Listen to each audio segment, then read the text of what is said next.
Hey, salut à tous, ici Greg alias GTechFPV. On se voit donc pour la suite. Aujourd'hui, on va voir, donc la dernière fois on a créé le modèle. Aujourd'hui, on va voir pour les petits détails qu'on peut ajouter, tous les petits plus de la QX7 et X9D, hein, c'est pareil. Tout ce que je fais là-dedans, hein, de toute façon, vous allez vous y retrouver dans la X9D, hein, puisque les menus ils sont exactement les mêmes. Donc vous n'aurez pas de souci à vous y retrouver. Allez, on y va. Donc, on est reparti. Il nous faut une petite radio, un petit drone, et on va continuer tous les petits détails. C'est parti, allumage de la radio. Bonjour, télécommande de Greg. On va mettre un truc en dessous pour que vous puissiez l'avoir bien dans l'axe. Bon, voilà, donc là on est bien sur mon modèle qu'on a créé ensemble d'ailleurs. Hop là. Maintenant, ce qu'on va faire aujourd'hui, c'est qu'on va voir un petit peu tous les détails. Alors, on fait un appui court donc pour avoir la liste des drones, un appui court sur le bouton menu pour avoir la liste des drones. On vérifie bien qu'on a la petite croix en face de notre modèle qui nous concerne, le Vegan 3R pour nous là pour aujourd'hui. Et j'appuie sur page. On a vu cette première page avec le nom, le chrono, tout ce qu'il nous fallait. Et donc, on s'était arrêté à cette histoire de failsafe. Alors le failsafe, c'est la mise en sécurité lors d'une rupture de connexion. Donc, a priori, il y en a plusieurs. J'ai essayé de me renseigner un petit peu parce que c'était pas trop mon fort. Vous avez la radio, hop, le récepteur, donc ici qui est un RXSR, et vous avez la FC, donc ça c'est le Flight Controller du drone, qui lui est sous Betaflight. Aujourd'hui, hein, après Beta. L'idée c'est qu'on peut avoir deux types de ruptures. On peut avoir une rupture de connexion ici entre la radio et le récepteur, et on peut avoir une rupture entre le récepteur et la FC.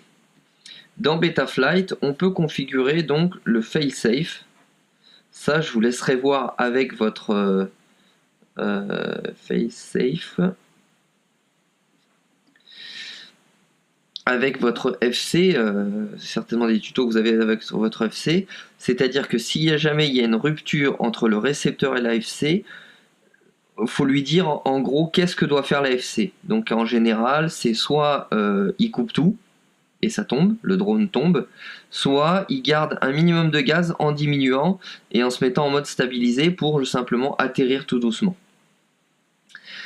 Donc ça, c'est dans Betaflight qu'on configure. Si jamais on a une rupture de connexion entre la radio et le récepteur, alors ça peut être dû au fait que vous soyez trop loin, ou alors au fait que vous ayez des immeubles ou des parasites électromagnétiques, des choses qui font que la connexion entre la radio et le récepteur, elle est coupée. À ce moment-là, vous avez un premier failsafe à faire, vous sur votre drone. Vous mettez votre radio en condition, c'est-à-dire par exemple gaz coupé, mode stabilisé, moteur coupé et le beeper enclenché. Vous le mettez comme vous aimeriez que ce soit si jamais il y a une coupure entre la radio et le récepteur. Une fois que c'est comme ça, vous allez sur votre récepteur donc, qui est allumé et donc connecté à la radio, et vous appuyez sur le seul bouton qu'il y a sur votre récepteur, un appui court, pour que le récepteur puisse enregistrer ce qu'il reçoit actuellement à l'intérieur de lui, et que si jamais il y a une coupure, la prochaine fois qu'il y a une coupure, il refait exactement ce qu'il avait enregistré avec la radio. Ensuite, il y a aussi un failsafe, un mode failsafe dans la radio, et c'est ça que j'ai pas réussi vraiment à déterminer à quoi ça servait. Alors est-ce qu'il y a certains récepteurs qui n'ont pas cette possibilité grâce au bouton de régler leur propre failsafe, et à ce moment là il faut le faire via la radio, et la radio, je ne sais comment, l'envoie au récepteur pour qu'il l'enregistre, ça je ne sais pas. Tout ce que je sais, c'est qu'avec tous les récepteurs que nous on utilise, cette façon de le faire, c'est-à-dire juste d'appuyer sur le bouton au moment où on a bien les bons paramètres enclenchés qu'on désire pour le FaceSafe, ici donc, hop là, donc dans FaceSafe, nous, normalement, la seule chose dont on a besoin, c'est pas prédéfini, c'est on va lui dire de faire le FaceSafe du récepteur, c'est-à-dire celui qu'on a enregistré en appuyant sur le bouton. Hop là. Donc c'est la seule chose que vous aurez à faire. Certains, donc j'ai vu dans plusieurs tutos, marquent prédéfini, défini, et refont exactement donc le gaz à 0, ici là, donc ça c'est bon. Ensuite, le mode de vol ici en stabilisé, donc hop, on va venir le mettre pareil que pour le stabiliser. Ensuite, les moteurs ici, donc l'auxiliaire qui est juste après, on le voit, ça bouge. Hop là. Les moteurs coupés, donc moi les moteurs coupés c'est complètement ici. Donc pareil, tac. Et le buzzer, hop, activé. Donc pour moi c'est comme ça.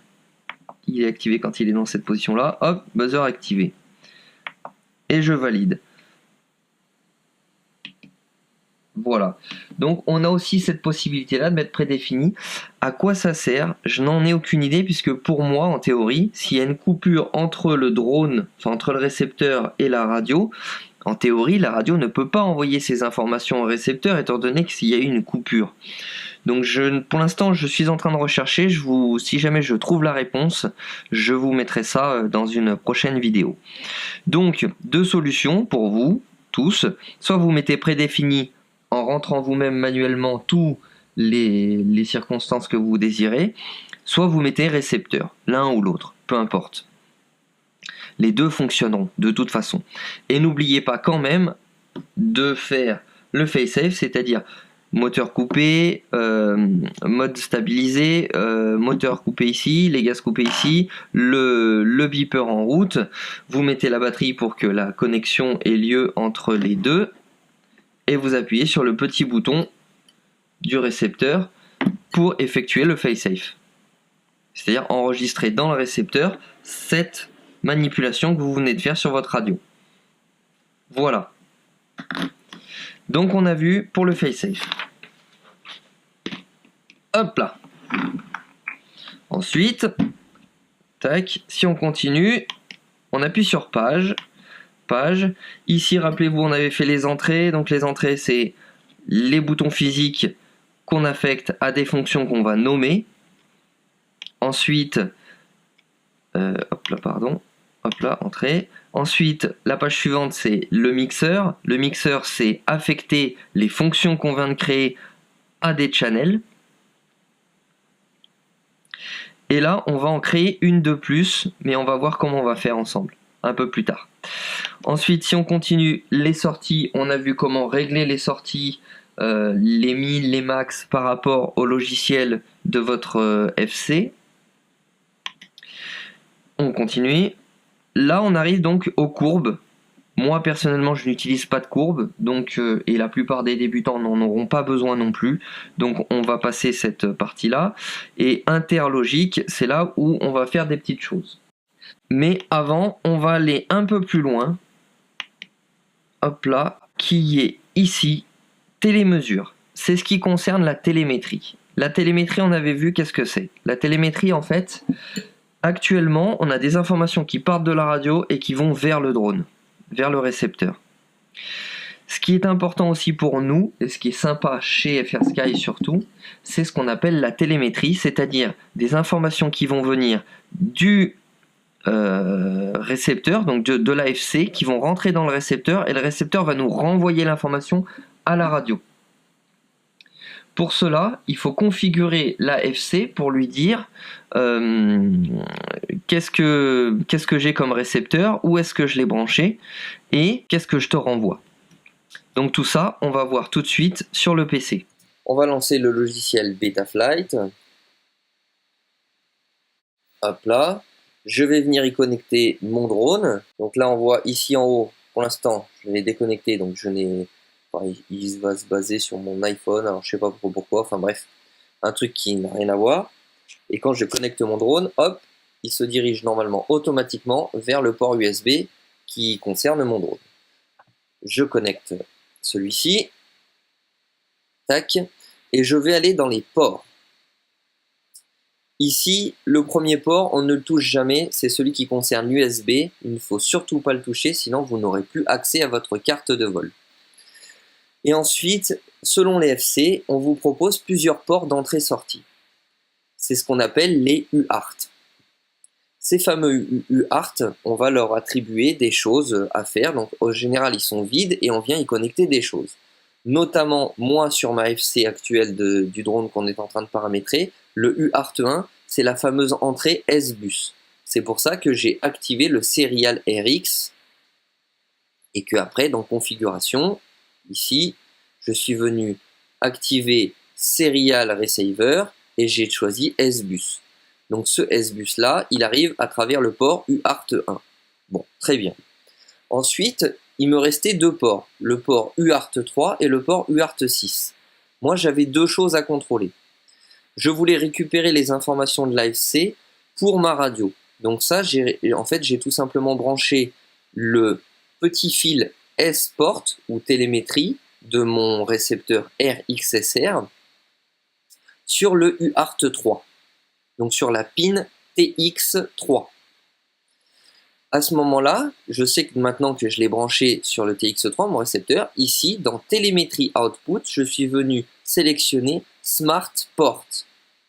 Parce que c'est le langage protocole, donc il en existe deux. Pour les anciens récepteurs FrSky, c'était FrSky. Et pour les plus récents, tous ceux qu'on a vus ensemble, la plupart du temps, c'est Smart Port. Donc j'ai sélectionné Smart Port ici et j'ai fait Save and Reboot. J'ai également sur le UART6 mis mon émetteur vidéo qui est un, alors aujourd'hui c'est un Furious FPV Steel Race qui lui fonctionne avec le même langage que le TRAMP, le fameux TRAMP d'immersion RC. Donc ça c'est mon émetteur vidéo qui pareil a un petit fil télémétrie ou autre machin port quelque chose, smart audio ou bon il en existe plein. Et donc sur le UART, je suis allé le brancher sur le TX6, donc sur le port UART6, et c'est pour ça que ici dans périphérique j'ai spécifié que j'avais un IRC30 parce que c'est ce langage là que mon VTX, donc mon émetteur vidéo, communique avec l'AFC. Ce qui veut dire tout simplement que les informations du VTX, donc par exemple les channels et autres, vont arriver ici via ce port 6 dans l'AFC et l'AFC va pouvoir me les renvoyer via le smart port à ma radio. C'est-à-dire que dans la radio, je pourrais voir par exemple quel channel vidéo j'utilise dans mon VTX. Et ça marche aussi dans l'autre sens, c'est-à-dire que je pourrais demander à la radio de dire à l'AFC de demander à l'émetteur vidéo de mettre le channel, par exemple la Raceband 3 ou autre. Voilà. Donc ça, on va voir tout ça ensemble, mais la première chose à faire, c'est connecter les appareils au bon port. Donc par exemple, moi j'ai mis le smart port, c'est-à-dire la télémétrie de mon RXSR sur le TX3, sur la petite pin TX3. Donc ici dans UART3, j'ai mis smart port et j'ai mis donc la télémétrie de mon émetteur vidéo sur la pin que j'ai soudée sur la pin TX6 et donc ici j'ai spécifié que j'avais en TX6 un périphérique IRC avec le langage IRC30 et puis voilà, on fait un petit save and reboot et tout va bien. Ici dans configuration, on va descendre un petit peu, hop là. Il faut juste que je coche ici télémétrie. C'est pour qu'en fait, il veuille bien communiquer entre mon récepteur et l'AFC pour que les informations sortent bien de la carte de vol à travers ce fameux port UART3 et me donne bien à mon récepteur pour qu'il puisse les donner à ma radio les éléments de télémétrie. C'est la seule chose qu'il faut faire. juste activer ici télémétrie output. Une fois que tout cela a été fait, je save et je reboot et je peux déconnecter mon drone. Nous revoilà donc avec le drone. Hop là. Donc ici, hop, on va se remettre tout bien. Oh, touc, touc, touc, touc. Tac. Donc un appui court pour accéder toujours à la liste de nos drones. On vérifie bien qu'on a travaillé sur le bon drone grâce à la petite croix sur le côté. Hop là, on appuie sur page plusieurs fois jusqu'à arriver à la page qui concerne la télémétrie ou appelée aussi télémesure. Ici, télémesure.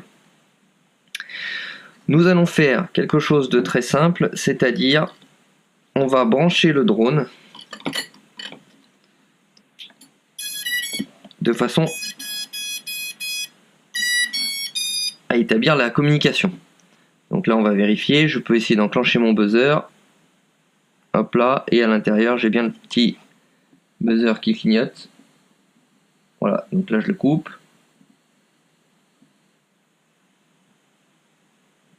Et là je l'active. Hop là, on peut voir aussi, hop, j'active les moteurs, je désactive les moteurs. Donc j'ai bien la communication entre mon drone et ma radio. Pour une meilleure communication, quand on est trop près, souvent, il peut y avoir des soucis de communication. Donc ce qu'on va faire, c'est qu'on va tout simplement mettre le drone à peu près 2, 3, 4 mètres. Hop là. Ensuite, je prends ma radio et je viens ici dans télémesure. Et je vais venir ici sur la partie, en fait, on a des informations qui sont disponibles. Comme on a configuré, l'AFC donne les informations au récepteur et le récepteur nous les envoie. Et nous, en fait, il faut qu'ici, on les réceptionne. Ils appellent ça, eux, ici, ces informations qui sont envoyées, des capteurs. C'est-à-dire qu'on va récupérer les informations des différents capteurs. Et pour ça, il faut découvrir les capteurs. Donc, en fait, on va tout simplement faire découvrir capteur. Et là, la radio, elle va écouter ce que son récepteur lui donne. Découvrir capteur. Et ici, donc on va faire terminer découverte. Donc là, on a vu, il nous a affiché toute une liste d'informations, de capteurs. Là, on va faire terminer la découverte, on arrête, on lui ferme ses oreilles, et la radio, on lui dit « Stop, tu arrêtes d'écouter, c'est bon, t'as compris que tu devais récupérer tout ça comme information. » Donc on a plein de choses, hein. Là, il y a un truc, 149,3 degrés, alors je ne sais pas ce que c'est. Fuel, je ne sais pas ce que c'est non plus, ça ne nous servira pas. Courant, c'est le courant consommé actuellement, il n'a pas l'air d'être juste, c'est parce que ça n'a rien à voir du coup avec ce qu'on a vraiment besoin. Nous, la seule chose qui est importante pour nous, c'est ce paramètre-là, VFAS. C'est le voltage de la batterie. Donc actuellement, ma batterie, là, elle est à 15,30 volts. Donc c'est bien qu'on ait ce VFAS-là, il faut vérifier qu'il y a au moins le VFAS. C'est ça qui est le plus important, c'est le voltage de la batterie. Ensuite, on a les inclinaisons du drone, plein d'autres choses. Et on a également le deuxième paramètre qui va nous servir. Le deuxième paramètre le plus important, c'est ce qu'on appelle le RSSI. Hop là. Donc là, je peux redéconnecter mon... On voit qu'il y a plein de petites étoiles hein, sur le côté. Ça veut dire que les informations sont en train d'arriver. Hein. C'est-à-dire qu'elles sont régulièrement mises à jour. Bon, là, on va déconnecter le drone. Une fois que vous avez la liste des différents capteurs, donc nous, surtout RSSI et VFAS, c'est ça les deux plus importants pour nous, on peut débrancher le drone. Plus de télémétrie. Hop là. Voilà. Donc vous voyez, il n'y a plus les petites étoiles, ça veut dire que le récepteur n'émet plus, donc j'ai plus les informations qui arrivent ici. Nous allons juste... donc, on va aller sur la ligne du RSSI. On va appuyer un peu longuement et on va faire éditer.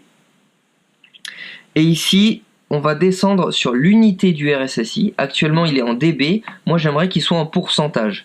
Pour savoir si, le pourcentage, voilà, hop là, donc avec la molette, donc j'ai cliqué une fois sur entrée, et avec la molette, je viens changer ici l'unité, je le veux en pourcentage. Hop là. Ensuite, sur VFAS, il est déjà en volts, donc je n'ai pas besoin de changer l'unité. Voilà, on a fait les deux éléments dont on avait besoin, c'est-à-dire les deux informations qu'on a besoin de récupérer de l'AFC. Ces informations, elles vont nous servir à quoi? Donc, si je reviens, donc je continue dans les pages, et je vais aller sur la page numéro...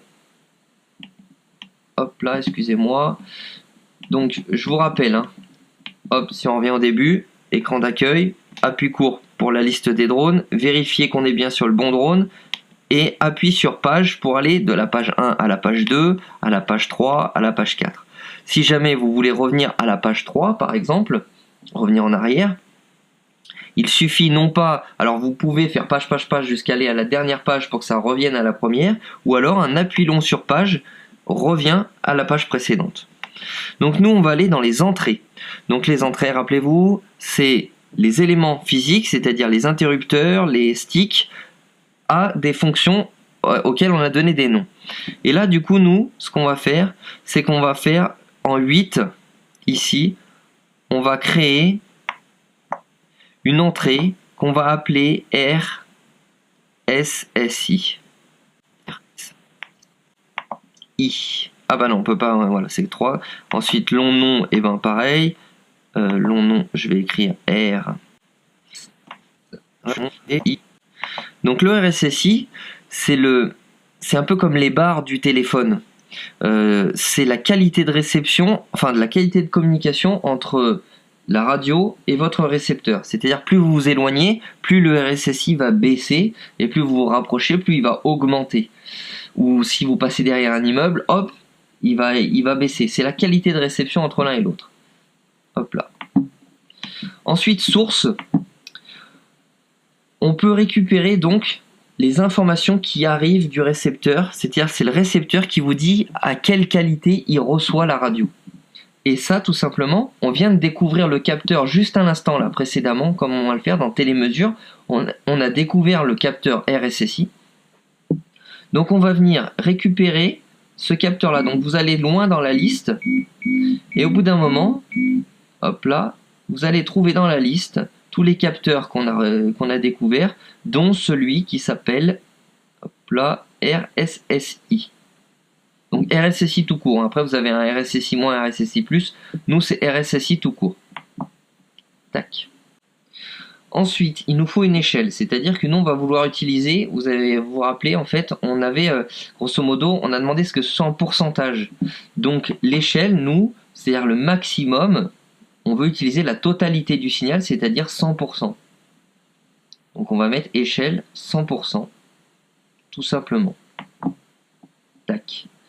Et là on va voir, si on bouge pas, je vais brancher le drone. Hop là, donc du coup ça va alimenter le récepteur. Et là je sais pas si vous voyez, vous avez une petite croix qui s'affiche là, dans la barre graphe. C'est actuellement où on est mon signal RSSI, c'est-à-dire la liaison, la qualité de liaison entre ma radio et le récepteur. Donc c'est-à-dire que là on le voit en chiffres, 88, 89, 93, donc on a plutôt une bonne réception. Et là on le voit bien en haut de la courbe. Donc ça c'est mon signal RSSI, c'est-à-dire c'est ce que je reçois du récepteur, c'est la qualité de réception du récepteur. Hop là, je vais le débrancher parce que ça sert à rien de le garder, hop là. Ensuite, exit, ici donc j'ai fait mon RSSI. Très bien. Ensuite je vais aller à la page suivante, mixeur. Ce RSSI, ce que j'aimerais, c'est qu'il me l'envoie sur un des channels du S-Bus. À quoi ça va me servir? Sur la plupart des cartes de vol aujourd'hui, on a ce qu'on appelle un OSD, c'est l'afficheur. Dans vos lunettes, vous avez l'image de votre caméra et en plus de ça, il y a plein d'informations tout autour. Moi, en fait, ce que je voudrais, c'est que ma radio, elle envoie l'information, c'est-à-dire la qualité de réception entre la radio et le récepteur, vers la carte de vol, de façon à ce que la carte de vol puisse récupérer cette information et l'afficher sur mon écran en pourcentage. Ça me permettra, dans mes lunettes, de voir quelle est tout de suite la qualité de réception entre ma radio et le récepteur. Pour cela, il faut que j'envoie cette information. Donc du coup, la plupart du temps, ce qui est bien, c'est d'envoyer cette information à la fin, c'est-à-dire dans les derniers canaux. Donc comme nous, on a choisi d'utiliser 16 canaux, on va ici sur le 16e canal, par exemple. Hop là, donc on va appeler du coup RSSI. Nickel. La source, c'est quoi? Et bien tout simplement, on va lui demander de récupérer, rappelez-vous, donc on a gaz, aile, profondeur, tout ça, et nous on a créé la fonction justement qui s'appelle, juste après le buzz, qui s'appelait RSSI, RSS. On en avait que droit qu'à 3 trucs. Donc je clique dessus, et donc je vais lui demander d'envoyer ce RSS, que nous on a récupéré du récepteur, ce RSS, on va l'envoyer sur le canal 16. Tout simplement. Donc là, dans ratio, on va basculer de 100 à 200. Je veux qu'il ait une valeur de 200.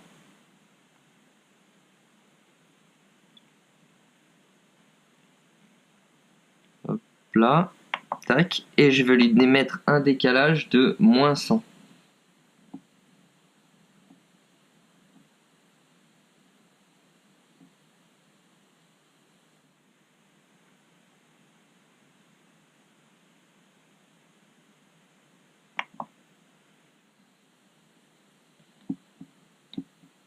Donc ces réglages permettent de recevoir le signal à Betaflight correctement pour que lui puisse l'interpréter et l'afficher correctement sur l'écran. Hop là, ensuite on sort de là. On va aller donc dans la page de sortie sur la channel 16, du coup rien besoin de faire, on laisse le signal tel quel. Hop là. Et on va aller donc dans ce qu'on appelle interlogique. Donc c'est sur la page 8. Maintenant on va basculer sur une fonction qui va nous permettre de faire une alerte de la batterie. La batterie, en fait, les LiPo, elles ont un voltage haut et un voltage bas à ne pas dépasser. Le voltage haut, par exemple moi je suis en 4S, c'est 1680. Le voltage bas, on sait que à partir de 14,5, ça commence à devenir pas terrible. Et si on descend trop bas, on abîme les LiPo, voire elles peuvent même brûler, gonfler et exploser. Ces alertes, en fait, on pourrait simplement dire à la radio, quand la batterie descend en dessous de tel voltage, tu m'alertes, tu me dis batterie faible, par exemple. Si on faisait ça, le souci, c'est que à chaque fois que je vais mettre un coup de gaz, j'ai la radio tout de suite qui va m'alerter parce qu'en fait, à chaque fois qu'on met un coup de gaz, le voltage de la batterie descend et dès qu'on arrête de mettre le coup de gaz, juste quand on revient en stabilisé, hop, la batterie remonte. Et donc, si on faisait ça, la radio, constamment, à chaque fois que je mettrais un coup de gaz, me dirait attention, la batterie est faible, attention, la batterie est faible. Ce serait assez énervant et on n'aurait pas une vraie alerte. Donc du coup, la solution, c'est de faire une espèce de petit programme logique qui va permettre de faire des déductions. Et ces déductions, on va les voir ensemble. Donc on va dans la page numéro 8, qui sont les interlogiques. Un interlogique, c'est au lieu d'avoir un interrupteur physique comme ça, ça va être quelque chose de logique. C'est-à-dire l'interlogique numéro 1 va s'enclencher si il se passe ça. Et ainsi de suite. Donc on va voir ensemble pour faire un petit programme qui va nous aider à faire une alerte batterie qui sera beaucoup plus logique. Comment on fait ça? Par exemple, dans l'interlogique numéro 1, on va demander à ce que l'interlogique numéro 1, hop là, s'enclenche si la valeur A est plus petite que la valeur X. D'accord? Et la valeur A, qu'est-ce que c'est? C'est la valeur VFAS. Rappelez-vous, c'est le capteur qui nous donne l'information du voltage de la batterie. Donc on va aller chercher VFAS.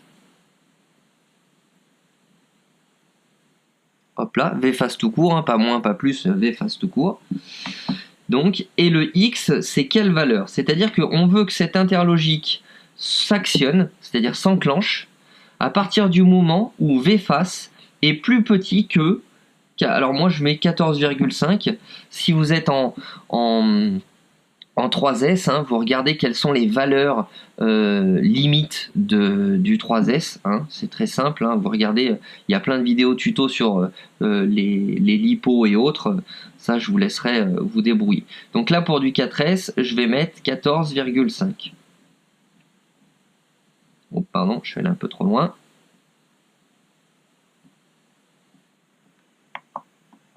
Voilà.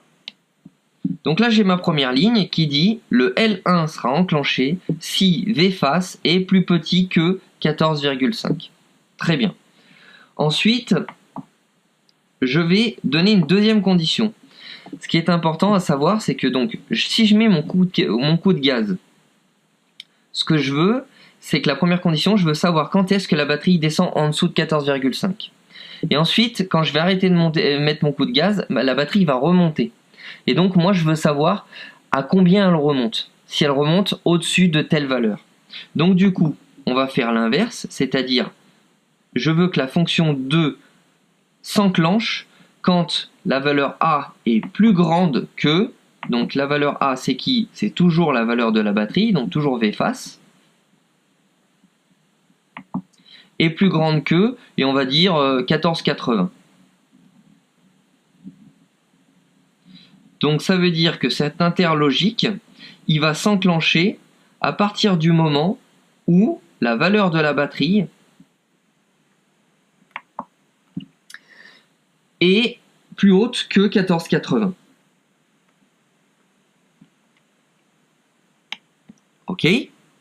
Ensuite, on va écrire une troisième ligne, un troisième interlogique qui va dire cet interlogique 3 s'enclenche si la fonction, donc on appelle ça, alors il faut mettre la fonction qui s'appelle, hop, elle est où? Je la cherche un instant. Flank, F-L-N-C. Et donc, là, je vais aller chercher mon interlogique L1. Alors, qu'est-ce que ça veut dire? Ça veut dire que L1, et là, je vais mettre en version 2, je vais mettre 4 secondes. Hop là, je vais vous expliquer ça tout de suite. Ça veut dire quoi? Ça veut dire que cet interlogique 3 va s'actionner si l'interlogique 1 est valide pendant plus de 4 secondes. Parce que forcément, quand je mets des coups de gaz, c'est pas des gros coups de gaz pendant très longtemps.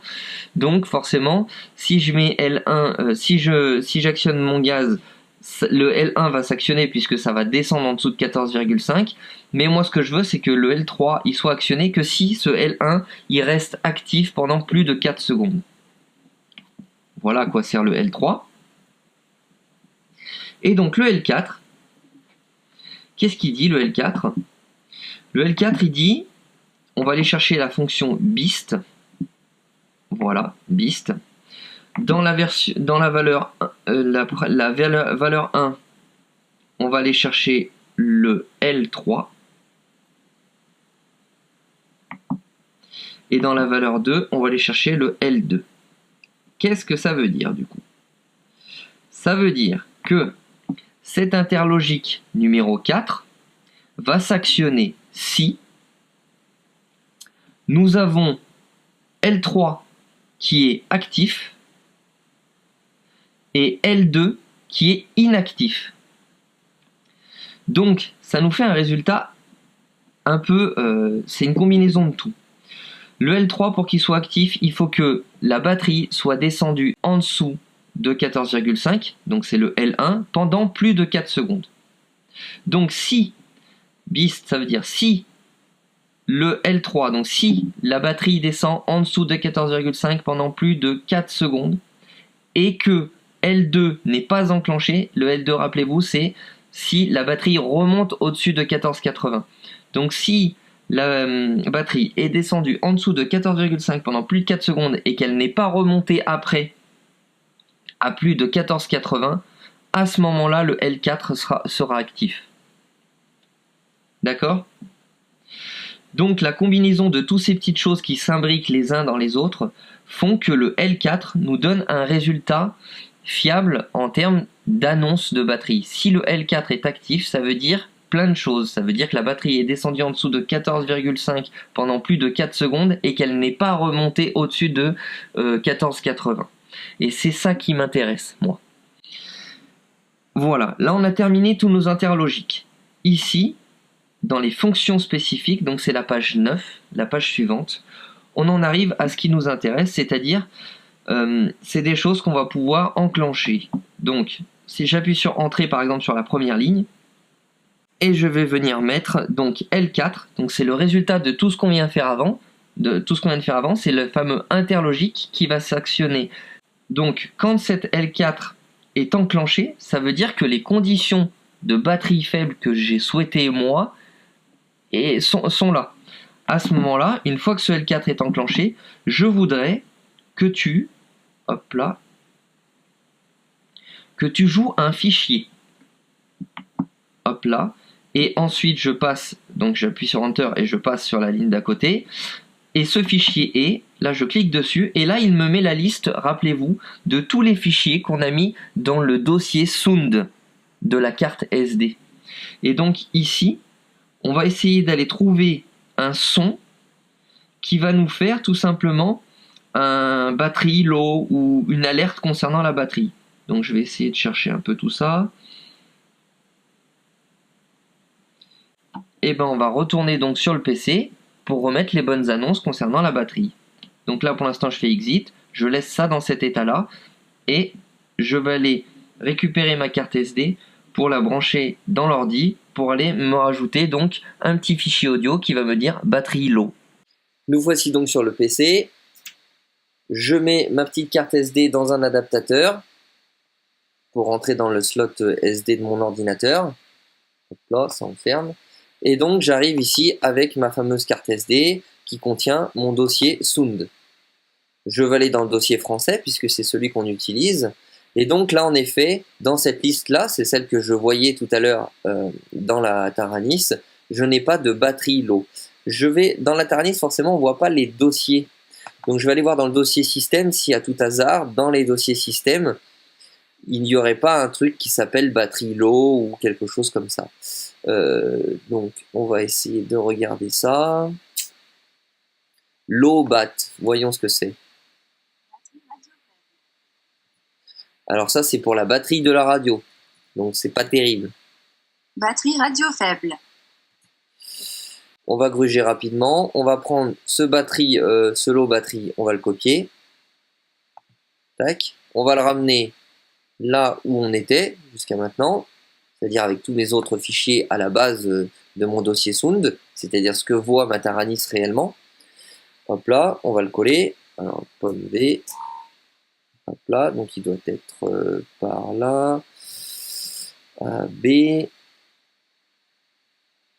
est où cette saleté? Low bat. Donc rappelez-vous, hein, moi souvent je mets des petits AA devant. 1, 2, 3. Et je vais l'appeler AA L bat.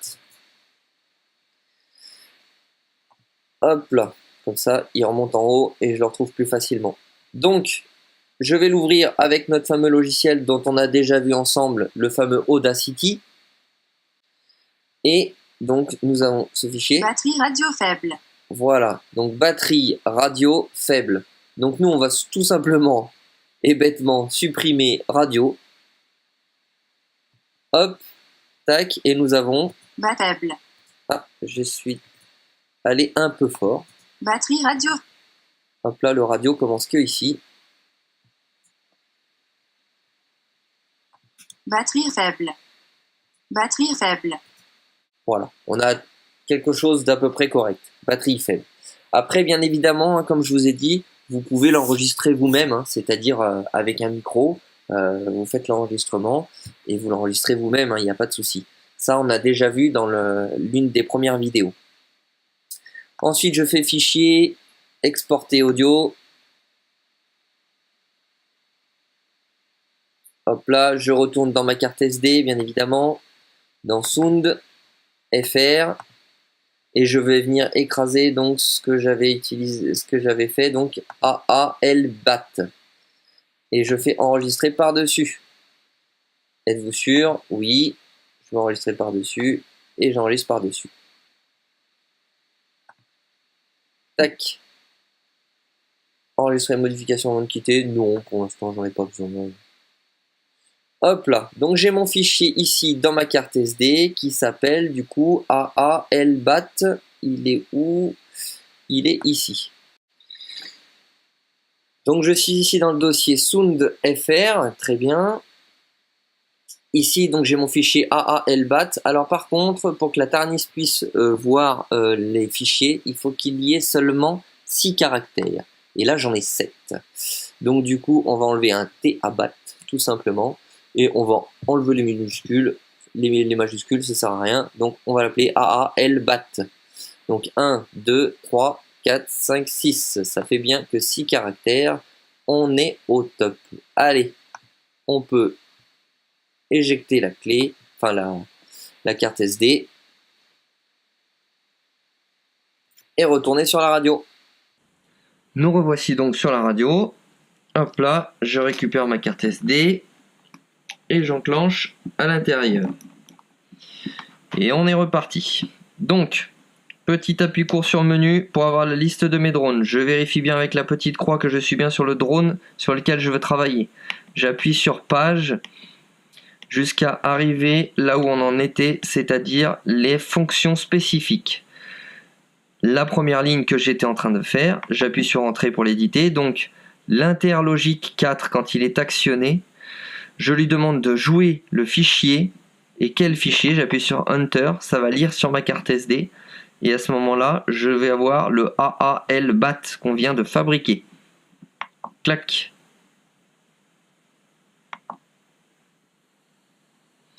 Et ça, c'est le nombre de fois que je veux qu'elle le joue. Moi, je veux qu'elle le joue qu'une fois. Je mets rien du tout, juste le petit trait. Hop là.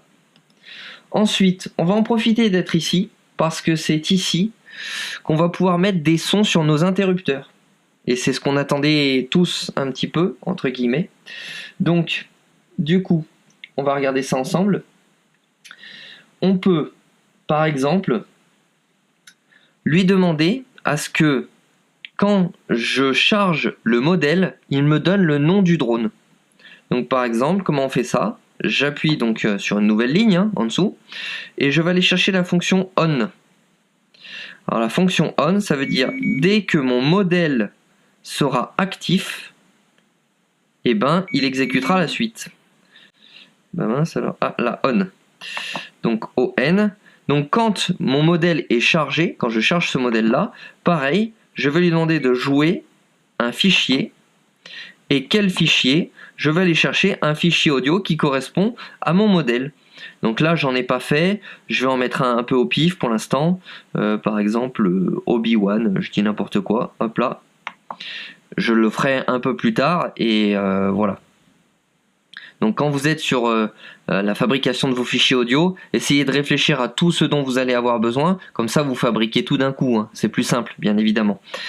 Donc Obi-Wan, nickel. Donc ça veut dire que quand je vais charger mon modèle, il va énoncer, il va le jouer ce fichier-là. Donc ça, c'est sympa. Ensuite, on va s'occuper des interrupteurs. On va commencer par l'interrupteur des modes de vol. Donc ici, je vais lui demander, regardez, quand je le bouge, il met l'interrupteur et la position dans laquelle il est. Donc je vais demander à cet interrupteur-là, donc le SD, quand il est tout en haut. Quand il est tout en haut, comme c'est, rappelez-vous, quand on démarre la radio, quand on démarre un modèle, il demande à ce que tous les interrupteurs soient le plus en haut possible. C'est la fameuse position de sécurité. Donc du coup, pour moi, si c'est une position de sécurité, je me mets dans le principe que sur cet interrupteur qui concerne les modes de vol, je vais faire en sorte que le mode de vol en position sécurité, c'est le mode le plus sécurisant, c'est-à-dire le mode stabilisé. Donc du coup, je vais lui demander de jouer un fichier. Là, je suis allé trop loin. Jouer un fichier. Et quel fichier? Et ben moi, pour moi, le mode plus stabilisé, c'est le fameux mode angle. Hop là.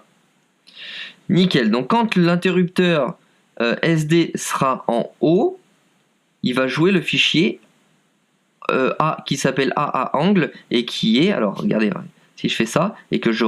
Donc là du coup,